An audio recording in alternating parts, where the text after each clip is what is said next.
আসসালামু আলাইকুম। আপনারা সবাই কেমন আছেন? আমি আলহামদুলিল্লাহ ভালো আছি। তো আমার ভিডিওটা দেখার প্রথমেই সবাই আমার ভিডিওতে একটা লাইক দিয়ে দিবেন আর আমাকে বেশি বেশি সাপোর্ট করবেন আর সাবস্ক্রাইব করে দিবেন ভিডিওটা। দেখেন এটা হচ্ছে আমাদের বাড়ির ভিডিও, আমার বাবার বাড়ির ভিডিও। তো ওই সময় ব্যস্ত ছিলাম, এর জন্য ভিডিও দিতে পারি নাই। আর তো আমি এখন বাড়িতে চলে আসছি। আর আজকে তো অনেক ঠান্ডা পড়ছে।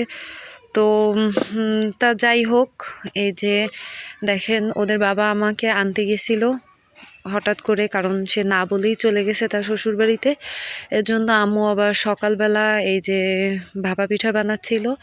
তো ভাবলাম যে ভাপা পিঠাগুলো বানাচ্ছে তখন একটু ভিডিওটা করি, কারণ এরকম সাজ ভাপা পিঠার যে সাজগুলা ওইগুলো আমি দেখি নাই কখনো। এই দেখেন এরকম অনেকগুলা 4টা 5টা করে একবারে দেওয়া যায় একটা সাজে। তো শীতের দিনে গরম গরম ভাপা পিঠা খেতে ভালোই লাগে। এই দেখেন এইভাবে পাতিলের উপরে এরকম মাটির একটা সাজ, সেটার মধ্যে আবার ওইগুলো দিয়ে এইভাবে আর কি বানানো হয়। দেখেন একটা একটা করে এইভাবে, মানে মনে করেন এতে সময় নষ্ট হবে না, তাড়াতাড়ি পিঠা বানানো হয়ে যাবে। একসাথে 5টা পিঠা বানানো হয়ে যাবে।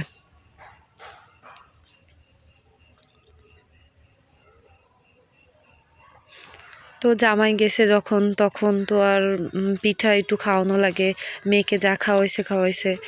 এর জন্য আর কি সহজভাবে এই পিঠাটা বানাইলো, কারণ সে একদিন ছিল আমাদের বাড়ি থেকে আসার আগের দিনের ভিডিও এটা।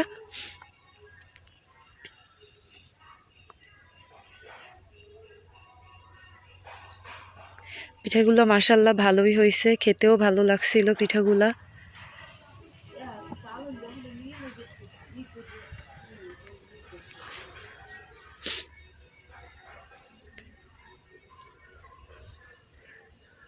যখন বেড়াতে গেছিলাম তখন ভালোই লাগছিল, এখন আসার পরে মনটা খারাপ লাগছে।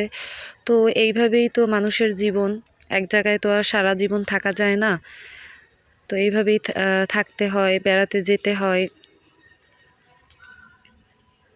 এই যে দেখেন কত সুন্দর হয়েছে পিঠাগুলা। আর এদিকে আবার আমার খালামুনি আসছিল সেদিন। তো ওই দিন আবার সে গরুর মাংসটা রান্না করতে শুরু করে দিছে। আমি আবার এদিকে পাঙ্গাস মাছ রান্না করতেছিলাম। আর এই যে পাঙ্গাস মাছগুলো ভুনা করতেছিলাম।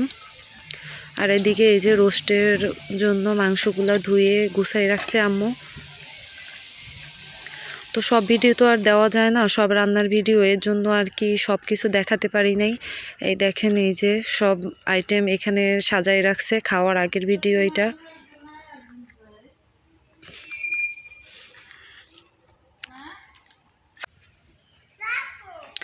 তো আজকের ভিডিওটা এই পর্যন্তই। সামনে আরও ভালো ভালো ভিডিও দেখবেন। আল্লাহ হাফেজ।